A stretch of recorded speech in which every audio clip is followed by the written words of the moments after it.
Welcome back to Self-Help. In this video, I'm going to be talking about some of my favorite test-taking strategies, but with a little twist. Okay, so I've done a lot of school. I think I'm in 19th grade right now, so I've taken a lot of tests. And today is a very special day because I am taking my very last final exam ever. So class is just finished, and I finished one final yesterday, and this is the very last final I ever need to take. And so I had this idea of talking about some of my favorite test-taking strategies while I actually take my last final. And the only reason I'm going to be able to do that is because I'm actually going to try to fail this final. And I'm talking about actually failing it, like getting more than half the questions right. Like getting less than half the questions right. So this final exam is going to consist of 100 multiple choice questions, and it's worth 24.4% of my grade. So you might be thinking, this sounds really stupid. Why would I fail my final on purpose? There are a few reasons. 19th grade just has me done. I'm just done. The other reason is because we see that I actually have 123% in the class. Why? That is a question I'm wondering as well. I know why, and it's real, but it makes zero sense why I would have 123% in the class right now, with the final being the only thing left that I have to do. So here is my what if calculator, and here's the final exam right here. If we put in 0, okay, I would get a minus in the class, a 92.3%.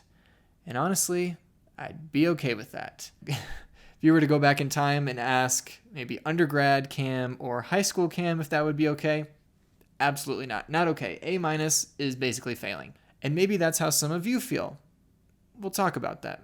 So even if I didn't even take the final, I'd still be totally fine. In my PhD program, we have to get above a B in order to pass a class. So it's a little different in that way, because if I were to get a B minus in this class, I'd actually fail it and I'd have to retake it, which would be awful.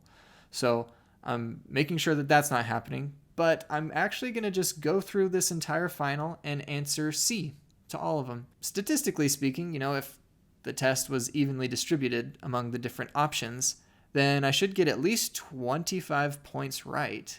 Still failing, but if I get 25 points right by answering every single question with C, holy cow. So I actually get a 98.5% in the class. I get an A. So the good student in me, it's a very quiet, suppressed voice by this time, is saying, no, you should try to study and do well in this test and really try to assess your knowledge and see if you really did master the material like you should. And then every other part of me is saying, why would I do that? So here we go on this journey. I am going to take this final exam and I'm going to answer every question with C, and I am going to fail it. Actually, it would be kind of awesome if for some reason answering every question with C put me above like a 50. That would be pretty cool. I'm also interested to see if I'm going to get less than 25 with answering everything with C. I don't know. We're going to see. We're going to see. But the reason I wanted to talk about test taking and grades is because that can be really stressful for people. A lot of people base their worth as a person on what kind of test scores they get. And the problem with that is that it's not a very stable foundation for our identity and for our self-worth, right? Because one bad test score, one bad grade can really throw people for loops that are unnecessary. And if you're an undergraduate student or a high school student watching this, you might be thinking, yeah, well, if I want to go to graduate school, if I want to go to college, then my grades do matter. And you're right, they do matter. They don't need to determine your worth as a person. So an attitude of perfectionism and just being so stuck on doing everything perfectly and never making any mistakes and never giving yourself any room to just be human can be pretty harmful. My hope is that you're able to separate yourself from your academic performance or separate yourself from your grades and your test scores. You are not a test score. and you are not a grade. So as I take this final, I'll give you guys a little bit of wisdom of different test-taking strategies that have helped me, and hopefully that will alleviate a lot of the stress. As you can see, this test opened up at 1:59 a.m. And don't worry, I'm not going to show any of the questions or damage the integrity of this test. I have ethics, which is exactly why I'm going to film myself failing this test. Here we go. We're going to start it, and game on. All right, so we got this little progress bar here on the side. There are 100 questions. I'm going to go through all of them and answer C. C. Number 3, C. And number 5, C. And then we hit save and continue. All right, C. C. C. C. This is kind of fun, C. I've definitely never done anything like this. It seems so wrong, but feels so right. 100 questions is so long, but taking it like this, just answering C, C, C, is so satisfying. All right, now I'm going to share a strategy. My thumb is getting a little tired from all that C pressing. So this is one that I definitely did a lot as an undergrad, but not so much as a graduate student. But what I did is I would always dress up, like shirt and tie, for any tests or exams that I had. So on test day, I'd be walking around rocking like a tie and a suit all day. And maybe this isn't for everyone, but for some reason it helped me because it would get me into this mindset of, hey, this is like different than usual, like your normal everyday. I need to put myself in a successful mindset. Just like how you dress really nice for a job interview, I found it helpful to dress really nice to take a test. Maybe it's something really well known and researched. I just haven't come across any articles about how dressing up improves your performance. But I guess anecdotally it makes sense. Then again, not all things that make sense are necessarily true. Anyway, just try it. Dress up for your exam, see what happens. And I guess it could go both ways, because if you were to utterly fail the exam, you're kind of dressed up for your grade's funeral. C. Hey, you know what? As I'm reading this one, I actually think that C is the correct answer, so that's good. Okay, here is another tip. I've noticed that oftentimes when taking exams, students will be in the class beforehand, even before the professor comes in with the test, and they'll be talking amongst themselves and just freaking each other out. And I remember hearing things like, oh man, I didn't study, and things like, oh, I'm going to fail this test, and I'm going to fail this class, and I'm going to fail out of college, and I'm going to be homeless the rest of my life. And other people talking about, oh, do you think this is going to be on the exam? Oh, I don't know, but I didn't study that very well. And then there were sometimes other people who were like flexing on how much studying they did, but then still saying that they felt like really nervous about it, so that the people who may have studied a little less would feel even crappier. Like, weird stuff goes on. So what I always did is I would not walk into the classroom until I either walked in next to the professor or I saw the professor coming down the hall and just hurried and slipped into the class. I knew that sitting there in that class, waiting for the test, listening to all that stuff being said, wasn't going to help me. So hang out in the hall, remind yourself that you're going to do the best you can do, and leave it at that. Save and continue. Man, just reading some of these questions makes me so glad I'm not actually taking this test. So the topic of test taking is something I'm really passionate about, because I would have told anyone up until my sophomore year of college that I have severe test anxiety. Like, I would study and then go into the test and then just completely blank out and be like, I don't even know what class this is. I don't even know who I am anymore. You know, like really bad anxiety leading up to the test and during the test. And I was thinking, oh man, this test anxiety is really getting in the way of me being able to perform well on these exams. Honestly, throughout high school and even my freshman year of college, I did pretty poorly on a lot of my exams. I usually would do extra credit so that I would at least get a good grade in the class, but test taking was never ever my strength. Then, as a sophomore in college, I got introduced to this different way of studying by a really good friend of mine, and she showed me how to make these maps. They're kind of like these cognitive maps or concept maps. I'll put a couple of them on the screen here that I've made in the past. I used to do them by hand, and then I got this cool computer program that would help me make them a little bit quicker and cleaner. So I would make these maps for all the exams I'd have to do, and they worked phenomenally well. What I loved about them is that they would take the information that I needed to master, and instead of being like these concepts floating around in space, I could visualize them on a single sheet of paper, and I could see how all the different concepts and core ideas and even little pieces fit into the big picture, right? Because you might have a unit test or a midterm or a final that covers this broad array of different topics. And these maps are an excellent way to connect that information and really be able to just follow different paths to the correct answers that you're looking for. Because when you can figure out how everything kind of fits together and how subtopics fit into overarching topics, then it's really going to help you master the material.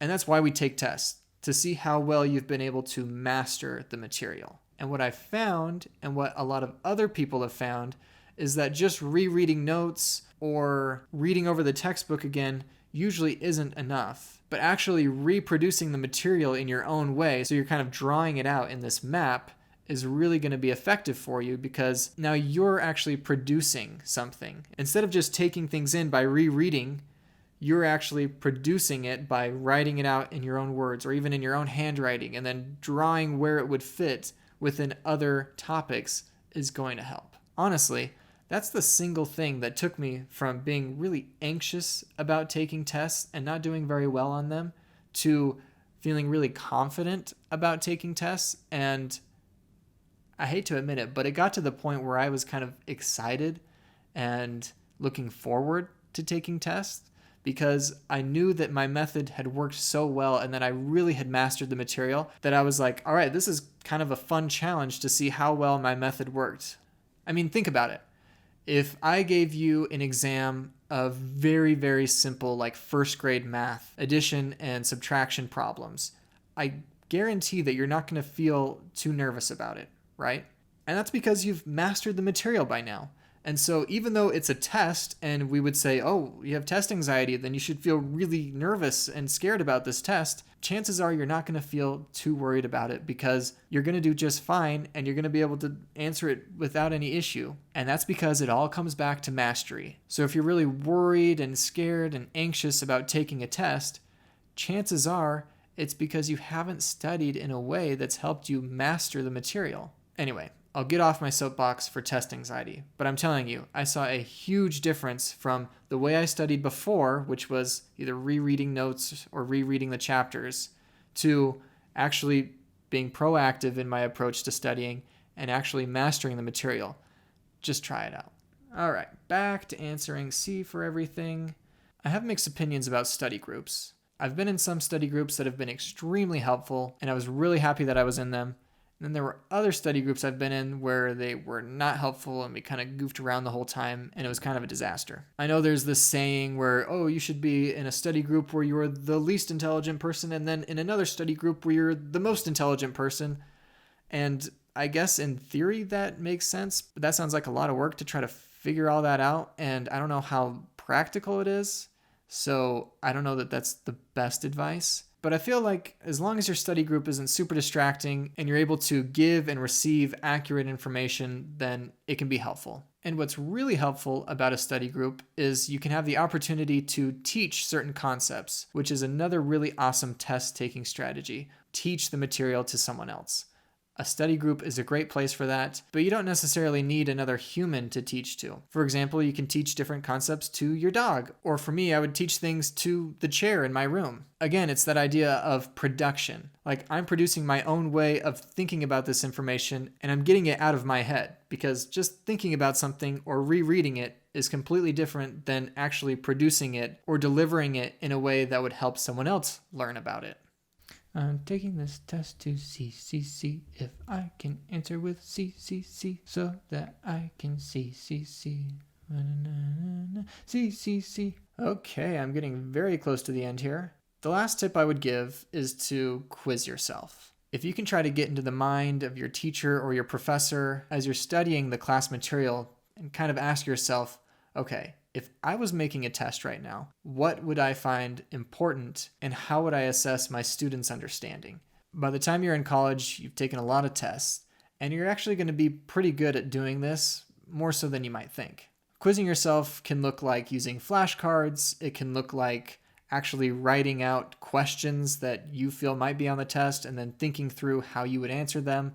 There's a bunch of different ways of doing it, but actually testing yourself is going to really give you some insight on how well you've mastered the material. Because if you don't do very well on your own test that you're giving yourself and like showing yourself how well you've mastered it, chances are you're not going to do very well on the actual test. Okay, the last 5 questions. C. Oh, this one actually has an E option. And unfortunately, E is the correct answer, but I'm going to go with C. Okay, I'm about to answer the very last question of my very last final, of my very last class ever. This is kind of crazy, honestly. I'm thinking of everything that's led up to this moment. All right, and I'm going to answer it with C, just randomly answering it with C. I'm not even going to read this one. C. Okay, I've answered all the questions. All that's left is I have to click Finish and Submit. Last final. What score am I going to get? Oh, man. Okay, well, it was not evenly distributed among the different options. I got a 17 out of 100. My very last exam, last final ever, I failed. I was hoping for something closer to 25, but honestly, that was the last one. I'm done. Thank you guys so much for watching. I'm now officially done with classes for the rest of my life, which means I can dedicate a lot more time to making some great videos to put on this channel. So keep an eye out for those. And as always, I will see you there.